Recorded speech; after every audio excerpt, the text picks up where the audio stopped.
اور اب میں حضرت الحاج قمرالدین انجم صاحب کے ہمارے محترم مہمان داماد محترم تشریف لائیں اور کچھ کلمات اپنے بصیرت افروز عطا فرمائیں. پیش کر رہا ہوں مائک. بہت شکریہ. السلام علیکم ورحمۃ اللہ وبرکاتہ. میرے لیے ہمیشہ یہ بہت خوشی کی بات ہوتی ہے اور میں انتظار کرتا ہوں کہ میں جب بھی کراچی آتا ہوں اس بابرکت محفل میں ضرور آتا ہوں. اس محفل کو آپ بہت زیادہ اہمیت دیا کریں، اس کو بہت کچھ سمجھا کریں، کیونکہ یہاں کی برکتیں اور جو تجلیات ہیں وہ انسان کی سمجھ سے بالاتر ہیں. آپ کو دو چھوٹی چھوٹی سی باتیں سناؤں گا میں، اور اس کے بعد آپ کا زیادہ ٹائم نہیں لوں گا.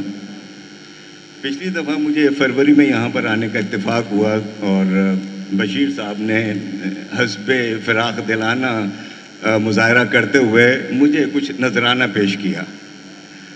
میں نے اس نذرانے کو خرچ نہیں کیا بلکہ اپنے پرس میں بڑے سنبھال کے عقیدت سے اور ان کی محبت سمجھ کے رکھ لیا. میں 1 مہینہ پہلے اسلام آباد آیا اور میں نے سوچا کہ ایئرپورٹ سے میں پیسے چینج کرا لوں گا، وہاں سے میں نہ کرا سکا. باہر نکلا، ATM مشین خراب تھی، وہاں سے بھی پیسے نہ نکال سکا. جہاں پر مجھے ٹھہرنا تھا وہاں پہنچا، اس بینک کی بھی ATM مشین خراب. صبح کے 3-4 بجے ہوئے، 5-6 بجے کا ٹائم ہو گیا. مجھے بہت سخت بھوک لگی. اب میرے پاس 1 پیسہ نہیں. میں نے کہا کہ کسی ہوٹل میں جا کے میں نے یہ کہا کہ میں مسافر ہوں، مجھے کھانے کو دے دو اور میں پیسے شام کو دے دوں گا تو کوئی میری بات پہ یقین نہیں کرے گا. مجھے بھوک لگی ہوئی، کوئی جاننے والا، سب سو رہے تھے اس وقت. میں نے اتفاقاً میں نے کہا دیکھو کچھ تو ہو پرس میں. اس میں سے وہ نذرانہ نکلا جو بشیر صاحب نے مجھے دیا تھا.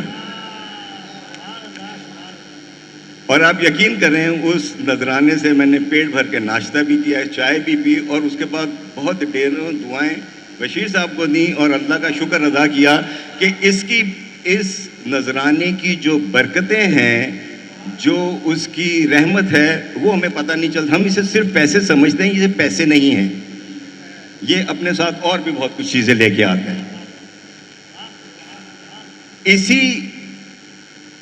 اسی محفل میں لاسٹ ٹائم میرے بہت ہی پیارے دوست نے، انور صاحب نے دعا کی کہ اللہ تعالیٰ سب جتنے بھی حاضرین ہیں ان کو مدینہ شریف لے کے جائے اور بشیر صاحب لے کے جائیں. یقین کیجئے کہ مجھے اللہ تعالیٰ نے سعادت دی. میں نے بھی حج کیا. اس حج جو ہوا ہے پچھلے 10 دن 15 دن پہلے، وہاں پہ میں نے جا کے مدینہ شریف نبی پاک صلی اللہ علیہ وسلم کے روزے پہ اور خانہ کعبہ، جو دعا انور صاحب نے کی تھی وہی دعا میں نے وہاں پہ دوبارہ کی. اور میرا یقین ہے، پختہ یقین ہے کہ جو شخص اس محفل میں اس دن بیٹھا تھا، اللہ تعالیٰ ان سب کو اپنے گھر اور نبی پاک صلی اللہ علیہ وسلم کے روزے پہ لے کے جائے گا. لبے لباب یہی ہے کہ یہ بڑی بابرکت محفل ہے، اس میں آیا کریں اور اس میں شرکت کیا کریں. اور جب بھی آئیں میرے لیے، میری فیملی کے لیے، قمر صاحب کے لیے، قمر صاحب کی فیملی کے لیے بہت دعا کیا کریں، کیونکہ ہم قمر صاحب سے بہت زیادہ محبت کرتے ہیں. اس وجہ سے نہیں کہ وہ میرے سسر ہیں، اس وجہ سے کہ وہ رسول اللہ صلی اللہ علیہ وسلم سے بہت محبت کرتے تھے. اپنی دعاؤں میں یاد رکھیے گا. اللہ تعالیٰ آپ کو، آپ کی فیملی کے بہن بھائیوں کو دین دنیا کی ترقی دے، سکون دے، رزق دے، آسان رزق دے، اور آپ کو بہت اچھا لگے. بہت شکریہ آپ کا. آپ نے دعا کی جو بات کی نا، میں آپ کو ایک دعا دے کے جاتا ہوں. آج کل رہوں نہ رہوں کسے خبر، کہ اللہ تعالیٰ اس پیارے دوست کے خزانے کھول دے اور یہ سب کو اطلاع کر دیں کہ چلو مدینہ پاک چلتے ہیں. مگر آپ کے لیے ایک دعا ہے، وہ دعا کو سمجھنا بہت ضروری ہے، کیونکہ سمجھنے کے لیے بھی ایک ذہن چاہیے کہ اللہ تعالیٰ ہمارا رب اپنے پیارے محبوب کو کتنا چاہتا ہے، کتنی محبت کرتا ہے. اس محبت کے ذرے کے ایک صدقے میں اللہ تعالیٰ آپ کو وہ گوہر بنا دے کہ آپ کہیں جا بھی رہے ہوں تو دنیا دیکھتے ہوئے پوچھے کون صاحب جا رہے ہیں. اور جب مدینہ پاک پہنچے آپ دعا، انشاءاللہ میرا ایمان ہے کہ میری اور آپ کی ملاقات باب بکی پر ہوگی اور سرکار مسکراتے ہوئے دیکھیں گے کہ کس دل سے آپ نے دعا دی تھی. تو میں کہوں سرکار آپ ہی کے تو امتی ہیں نا، میں پہ آپ کا غلام ہوں، نوکر ہوں، خادم ہوں، تو دعا دوں تو بھر کے دوں اور اتنی دے ڈالوں کہ ذرہ بھی لگ جائے نا تو میرا بھی کام ہو جائے. آج سب مل کر ان پیارے دوست کے لیے دعا کریں، اور وہ دعا ایسی ہے اس کو بھی سمجھنا بڑا معاملہ ہے